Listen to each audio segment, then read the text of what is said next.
사랑의 하나님 아버지, 오늘도 주의 백성들을 불쌍히 여겨 주시옵소서. 예레미야가 말하기를 우리의 죄악이 우리의 마음판에 새겨졌으며 우리가 드리는 제물을 드리는 제단 뿔에 새겨졌다 했사온데, 하나님이여, 오늘도 우리의 허물과 죄가 주 앞에 낱낱이 드러나므로 몸둘 바를 몰라 두려워하는 주의 백성들, 오늘도 용서하여 주시고 불쌍히 여겨주셔서 하나님의 사랑 가운데 가도록 복을 허락하여 주시옵소서. 우리의 마음에 새겨진 주의 계명 하나님 앞에 늘 들추어내며 오늘도 양심을 따라 주를 사랑하며 주를 섬기는 지혜로운 주의 권속들이 되게 하시고, 우리의 허물과 죄를 다 덮어주시며 용서하여 주시는 하나님 앞에 은혜를 구하며 자유를 구하며 주님 주신 복을 누리며 사는 믿음의 권속들 되게 하옵소서. 오늘도 우리가 주의 이름을 부르며 주를 찬양할 때 우리의 온 몸과 마음, 정성 다 들여 주를 섬기는 믿음의 권속들 되게 하옵소서. 예수님의 이름으로 기원하옵나이다. 아멘. 지난 시간에 이어서 오늘 말씀 좀 정리합니다. 지난 시간에 말씀드린 겁니다. 사사기 17장은 삼손과 연관이 없습니다. 그런데 18장에 단의 후손 삼손이 단 지파의 사사였으니까 삼손이 저지른 그 행실의 열매를 단 지파가 오롯이 감당을 합니다. 그래서 단 지파에게 주어진 땅을 포기하고 북쪽으로 지파 전체가 이사를 가게 됩니다. 그것과 앞에 나와 있던 삼손의 행적과 상관이 있는 것으로 보입니다. 정치적인 입장에서 볼 때는 이제 삼손이 성소를 허물고 난 뒤에 그들이 원수를 갚기 위해서 군사적으로 위협이 되는 것은 당연하고, 또 그들이 그곳에서 피해야만 존속할 수 있는 그런 절박함이 있었던 것 같습니다. 그러다 보니까 전체적으로 지파가 다 이주하게 되는 그런 상황이 된 것 같습니다. 그리고 이 사사시대의 이스라엘 백성들이 어떻게 살고 있는지를 오늘 17장 배경을 통해서 좀 엿볼 수가 있습니다. 삼손에 관련된 과정이지만은 단 지파가 북쪽 헤브론 산 쪽으로 이동하는 가운데 우연찮게 레위인과 에브라임 지파 이들이 연결되어서 등장합니다. 이 내용은 지난 시간에 언급했던 것처럼 공식적인 이스라엘의 지파는 에브라임 지파지요, 장자입니다. 그런데 종교적인 장자는 레위 지파요, 영적인 장자는 유다 지파. 좀 복잡합니다만은 이것은 역사 속에 등장했던 하나님 앞에 헌신했던 인물들에 의해서 이런 열매가 맺어지게 된 것입니다. 그러니까 에브라임 지파 땅에서 이런 일이 일어났다는 것은 그 당시 이스라엘의 공식적인 장자 지파인 에브라임 지파가 하나님 앞에 전혀 올바르지 못한 것을 우리가 눈치챌 수가 있고, 여기에 다른 장자, 종교적인 장자인 레위 지파, 또 영적인 지파인 유다 지파도 암암리에 연관되어 있는 것을 우리가 발견할 수 있는 거죠. 내용은 이렇습니다. 유다 베들레헴에 살던 레위인이 있습니다.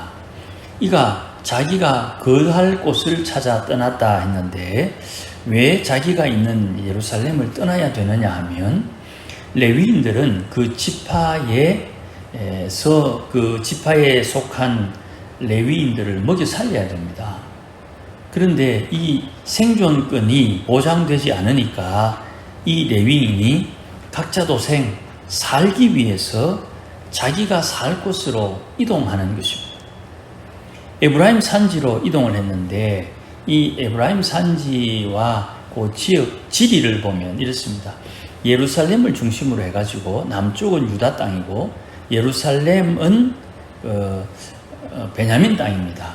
그 예루살렘을 기준으로 해서 낭떠러지 부분에 다윗성이 있는데 거기가 유다 지파입니다. 그러니까 붙어 있는 그 지역이고, 왼쪽으로 가면 단 지파가 있습니다.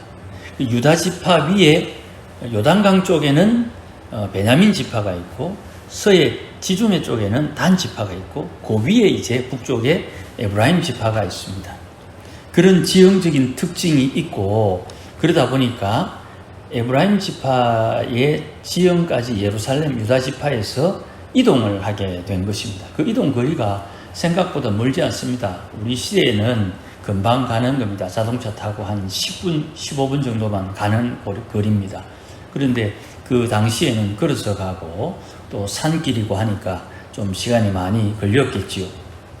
이렇게 에브라임 지파로 이동하는 여기에 먼저 레위 지파가 하나님이 자기 레위 지파를 먹여 살려주신다는 약속을 일단 포기하고, 레위인들이 하나님의 약속을 포기할 수밖에 없는 그 환경을 조성한 유다 지파의 문제가 있고, 그 문제를 통해서 피난가는 이 레위인을 에브라임 지파에서 붙들고, 그리고 또 이 레위 지파의 에브라임 지파에서 제사장을 하는 이 레위인을 단 지파가 북쪽으로 올라가면서 그 신상과 레위인을 데리고 강제로 빼앗아서 이동하게 되는 이 일련의 사건들을 통해서 하나님을 믿는 하나님의 백성들이 전혀 하나님 없는 삶을 살고 있는 것을 우리가 파악할 수 있는 것입니다. 이 레위인이 에브라임 지역으로 가다가 우연찮게 미가의 집 근처에서 미가를 만납니다. 미가는 지금 신당도 있고 신상도 있고 에봇과 드라빔도 있는데 아직 제사장이 없어요. 물론 자기가 제사장 노릇을 어렴풋이 하겠지만 역시 자기들이 알고 있는 율법에 의하면 레위인이 이 일을 해야 되는데 레위인을 아직 구하지를 못한 거예요. 다른 말로 우리 시대의 말로 표현하면 아직 자기 집에 레위인을 제사장으로 고용하지 못했다 이 말입니다. 그런 와중에 레위인과 만나면서 이 레위인이 지금 자기가 거할 곳을 찾고 있고 자기는 레위인을 찾고 있고 이게 둘이 딱 맞아떨어졌다 이 말이에요. 그래서 레위인을 설득을 합니다. 자기 집에 제사장이 필요하다. 그러니 우리 집, 우리 가정의 제사장으로 눌러앉아라. 레위인은 레위인에게 해마다 은 10개, 의복 한 벌, 그리고 숙식을 제공받는 가정 제사장으로 고용을 하고 요청을 합니다. 여기에 이제 쌍방 약속이 체결되고 이 레위인이 미가의 집에 제사장이 됩니다. 가정 제사장입니다. 그리고 난 뒤에 이런 일련의 일들이 진행되는 가운데 이 미가가 하나님 딱 좋은 시기에 우리에게 제사장을 줬다. 뭐 그렇게 생각하는 것 너무 과한 생각은 아니지요. 그리고 레위인을 고용한 미가가 이렇게 말합니다. 13절에 보시면 이제 레위인이 내 제사장이 되었으니까 하나님께서 내게 복을 주실 줄 안다. 안다는 말은 그런 지식이 있다는 거죠. 그러니까 이제 이스라엘 나라가 국가적으로 하나님 신앙을 유지해야 되는데 이게 왕이 없어 허물어져 있는 상황에 미가는 우리 가정만이라도 하나님을 섬기는 가정이 되기를 원한다 하는 좋은 마음입니다. 좋은 마음인데 율법을 전혀 따르지 않는, 구체적으로 계명에 어긋난 신앙을 가지고 있죠. 이 신상이라는 것이 제일 먼저 우리 눈에 탁 밟힙니다. 하나님 외에 다른 신이 없고 하나님께서 천하 만물 창조하셨으니 하늘과 땅과 땅아리 어떤 것도 형상을 만들지 말며 섬기지 말라. 우상을 섬기지 말라. 그리고 하나님의 이름 거룩히 여겨야지 하나님의 이름 망령되이 여기면 안 된다 하는 신앙의 근본 1, 2, 3 계명에 덜커덕 걸리는 거예요. 분명히 보이는 바는 신당이 있습니다. 신상도 있고요. 제사장이 입는 드라빔도 있어요. 그런데 제사장까지 탁 했으니 완벽하다고 생각을 하는데 정작 하나님의 계명에는 어긋난 일을 하고 있는 것이죠. 그리고 그가 하는 말이 하나님이 이제 레위인도 왔으니 복을 주실 것이다, 이렇게 생각하는 거예요. 다음 주에 한 번 더 살피겠습니다만은 이 제사장이 누구냐 하면 18장 30절에 모세의 손자 게르솜의 아들 요나단이라고 밝히고 있습니다. 그러니까 요 모세의 4대 손, 정손자가 되는 것입니다. 이 내용을 바탕으로 한 두 가지만 좀 생각하려고 하는데 시간이 안 되면 하나만 좀 살피겠습니다. 사사시대의 신앙을 이렇게 쭉 살펴보니 참 안타깝습니다. 우리가 앞서 살폈던 기드온은 우리 이스라엘 백성들의 왕이 누군지를 분명히 알고 있습니다. 여호와가 왕이시기 때문에 내가 아무리 큰 구원 300명으로 15만 명의 군사와 싸워 이겼다 할지라도 나는 너희의 왕이 될 수 없다. 이거는 우리 시대의 말로 표현하면 어마어마한 표현입니다. 뭐 한 돈 1,000만 원 가지고 대기업과 싸워서 이겼다, 뭐 이런 정도가 되는 거죠. 이 사사시대의 신앙은 여호와를 왕으로 섬기지 않는 상황에 기초해서 저들의 행실이 신앙의 모양은 가졌으나 하나님의 율법과는 전혀 상관이 없다는 것을 우리가 간파할 수 있는 거예요. 여호와를 신앙하고 있지만 내용은 여호와와 상관이 없어요. 하나님이 주신 율법과 상관이 없다 이 말입니다. 외형만 남았어요. 여호와의 이름을 부르고 하나님의 이름을 부르고 하나님 앞에 제사를 드리고 하나님 앞에 예배를 드리는데 그 알맹이가 공허하다 이 말이에요. 여호와를 부르지만 저들이 섬기는 여호와는 여호와 율법을 주신 여호와와 상관이 없는 하나님이에요. 우리가 이런 상황을 신앙의 매너리즘이다 이렇게 말합니다. 반복되고 반복되니까 그러려니 하게 되는 거예요. 이게 매너리즘이라는 말이에요. 피로해졌다. 그냥 그러려니 뭐 잘 되겠지 하는 그런 모양새를 말하는 거예요. 그러니까 신앙을 가지고 있으니 교회를 갑니다. 모태신앙이니까 교회에 가고, 교회 가면 세상에서 힘들다가 마음이 좀 편안하고, 또 교회 안에 있는 믿는 사람들과 어울리는 것이 세상 사람들과 어울리는 것보다는 좀 수월하고 편합니다. 그리고 교회 안에 조금 세상 사람들의 티를 내는 사람들은 좀 멀리 하면 되고, 그나마 좀 편안하게 이야기하고 교제할 수 있는 사람이 있으니 세상에 찌들려 사는 것, 힘들게 사는 것, 눈치 보며 사는 것 벗어나서 조금 좀 여유롭게 사람들을 대할 수 있으니까 교회가 훨씬 편하다고 생각합니다. 그리고 더 중요한 것은 믿음, 기도, 설교 등등 이런 말을 할 때 어떻게 처신해야 하는지 이미 몸으로 배워서 잘 알기 때문에 적당하게 행동할 수가 있습니다. 그러니 신앙의 요령이 있어요.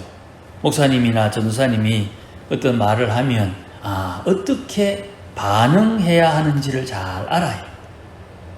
그래서 이렇게 저렇게 광고하고 하면 적당하게 처신할 수 있는 지혜가 있다 이 말이에요.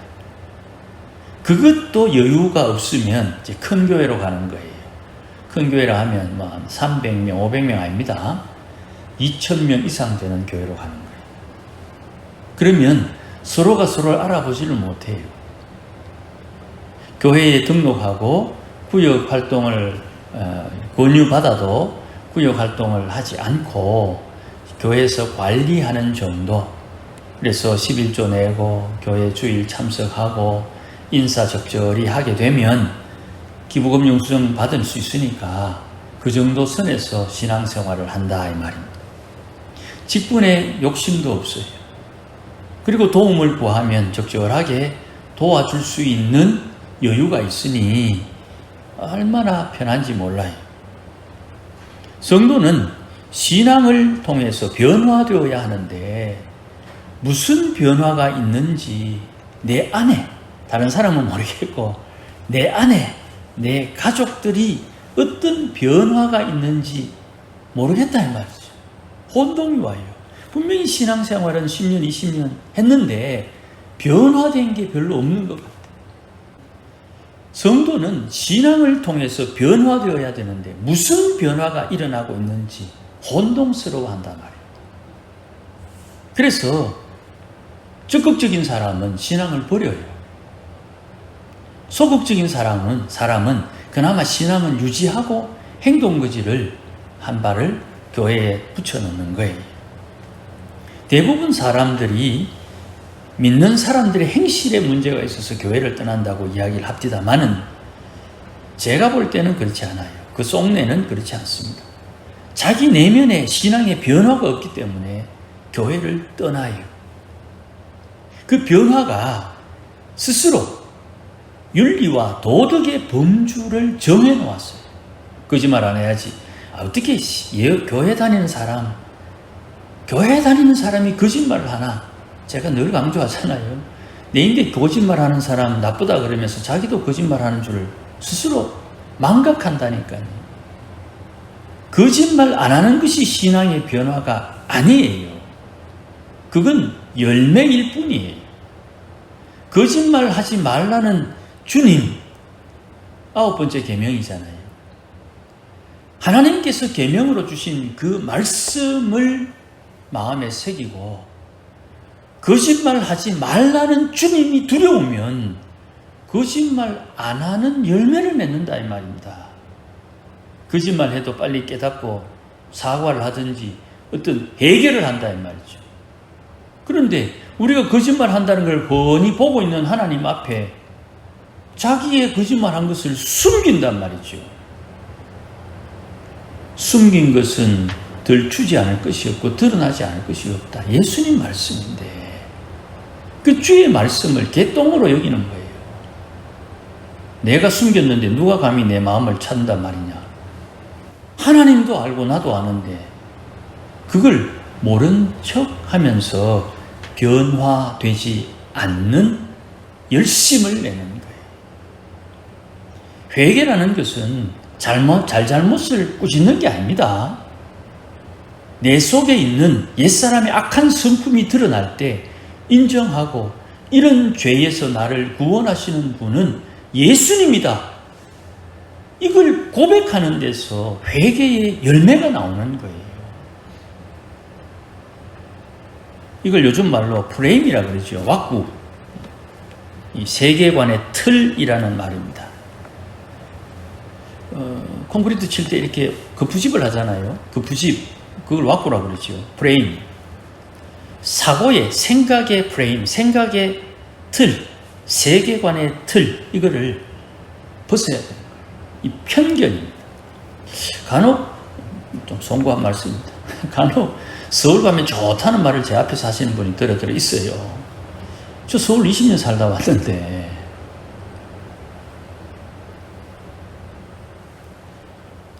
공부 더 열심히 해야 된다는 말을 제 앞에서 하는 분 들어 있어요.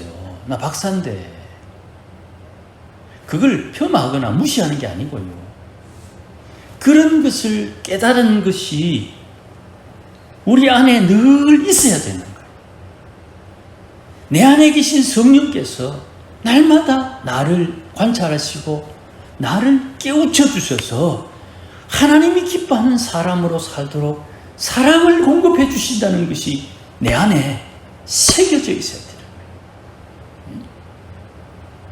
체하면 손가락 따잖아요. 손가락 딸 때 찌르면 피 나오잖아요. 찌르면 이 은혜가 나와야 되는 거예요. 찌르면 은혜가 나와야 되는 거예요. 그런데 이 은혜가 왜 나오지 못하느냐 하면 손가락에 굳은 살 베기면 찔러도 피 안 나지요. 성경에 그거는 화인 맞은 영혼, 심령 이렇게 표현합니다. 화상 입은 피부는 재생이 안 되죠. 하나님 앞에 내가 순종하는 법을 배워야 돼요. 이거는 직분하고 상관이 없어요. 누구나 예수 믿는 사람은 마땅히 그렇게 살아야 돼요. 잘났다 못났다 따지는 게 아니에요. 말한다고 다 지킵니까? 듣는다고 못합니까? 아니에요. 제가 짧은 인생 경험해 보니까 진짜 고수들은요, 초야에 다 묻혀 있어요. 고수들은 초야에 묻혀 있어요. 그래서 여기를 가나 저기를 가나 어디를 가든 그 신비한 사람들을 하나님이 만나게 할 때 가슴에 탄복이 나와요. 하나님을 믿는 신앙, 이 신앙이 우리의 속 사람을 변화시키는데 초점을 맞춰야 되는 거예요. 이걸 변화하지 못하도록 만드는 유명한 두 가지의 들보가 있습니다. 남의 잘못된 것은 지적할 수 있으나 내가 내 눈에 가려질 것, 이 들보가 두 개가 있어요. 자주 말씀드리는 거지만 이게 핵심입니다. 하나는 손에 잡히는 것, 눈에 보이는 것을 의지해요. 물론 눈에 보이고 손에 잡히는 것이 결과로 드러나지만 드러나는 것을 움직이시는 분이 더 중요한 분이에요.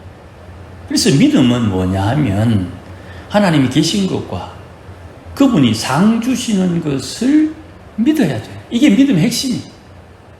그 믿음을 주기 위해서 예수님이 십자가에 피 흘리셔서 우리를 구원해 주신 거예요.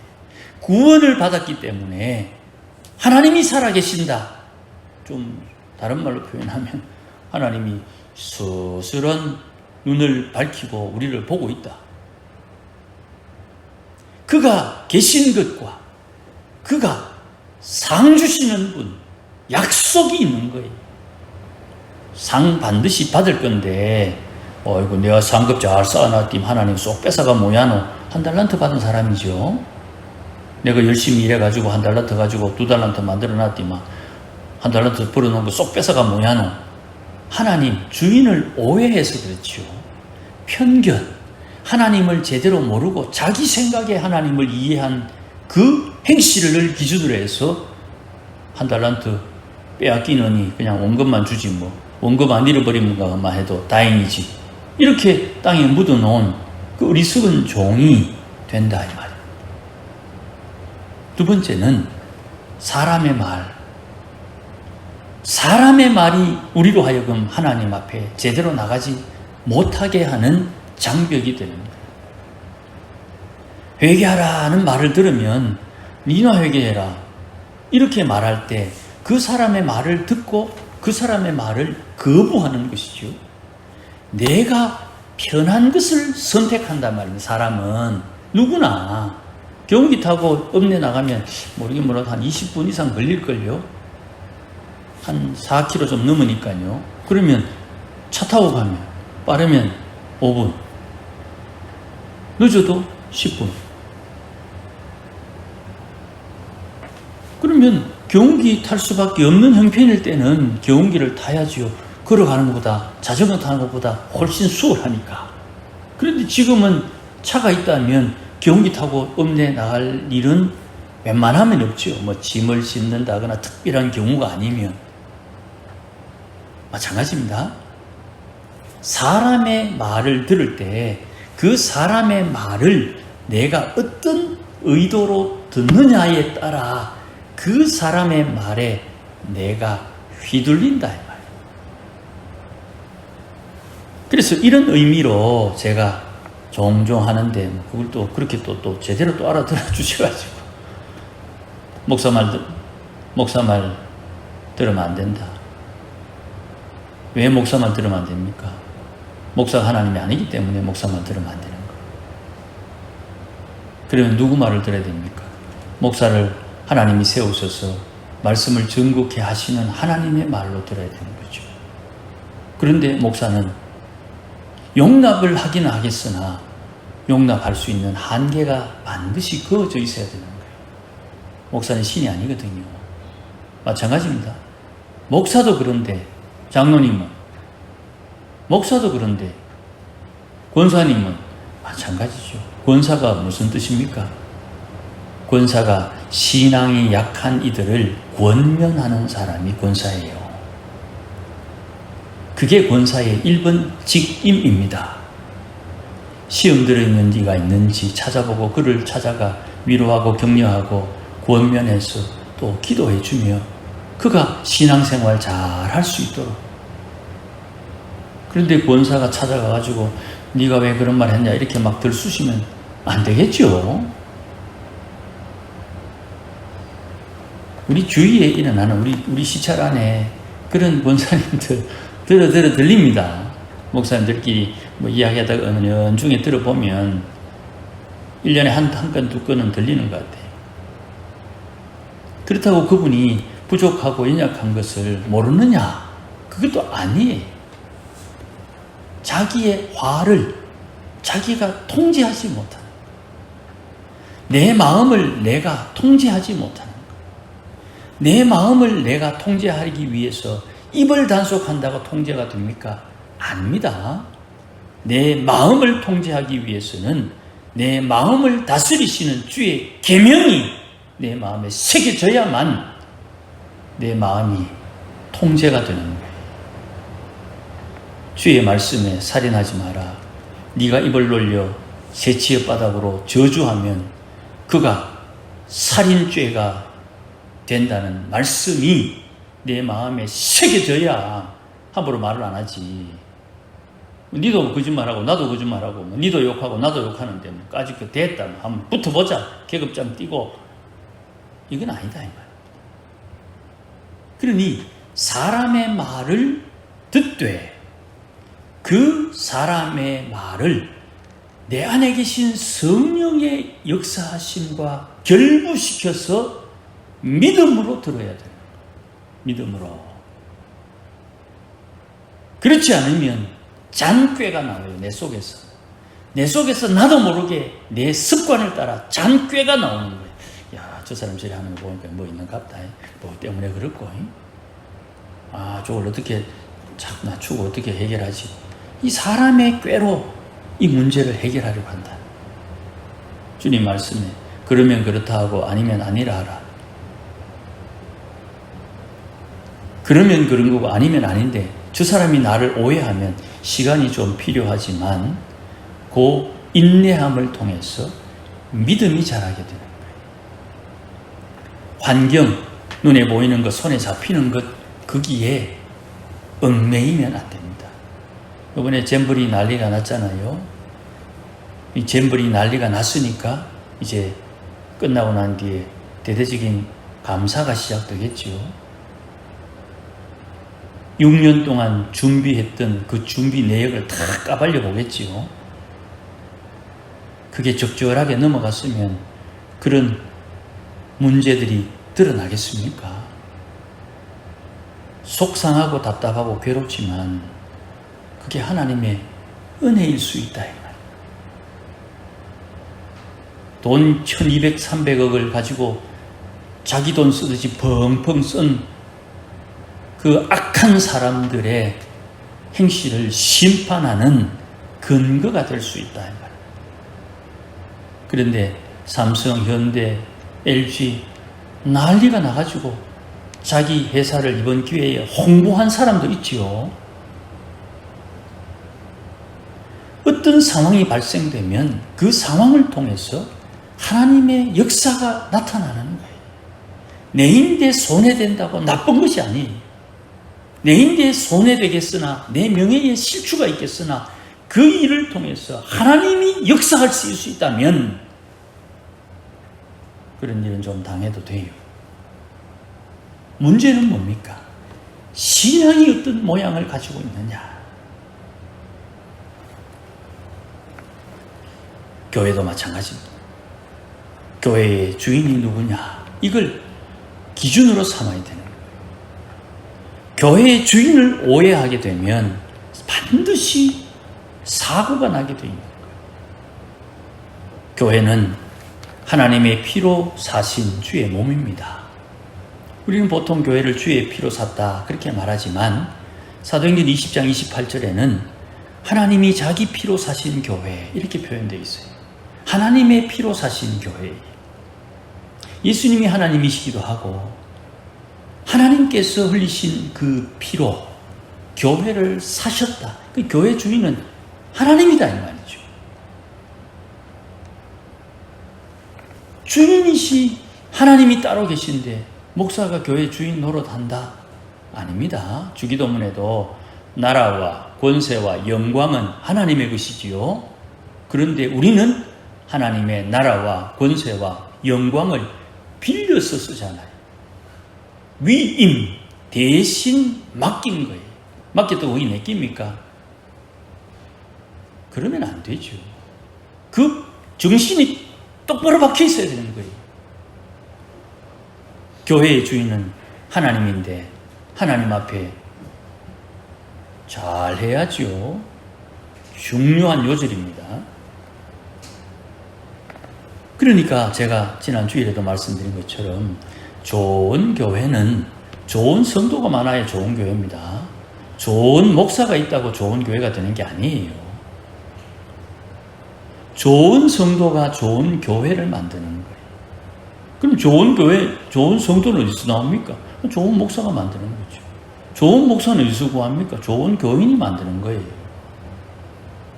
서로가 서로에게 영향을 주고받으면서 신앙과 믿음이 자라고 성화되어서 하나님의 거룩함에 한 발짝 더 가까이 가며 달라진다 이 말이에요. 나는 가만히 있을 때는 네 잘해봐라. 그건 아니죠. 나는 이래 열심히 하는데 네 왜 안 하노? 그것도 아닙니다.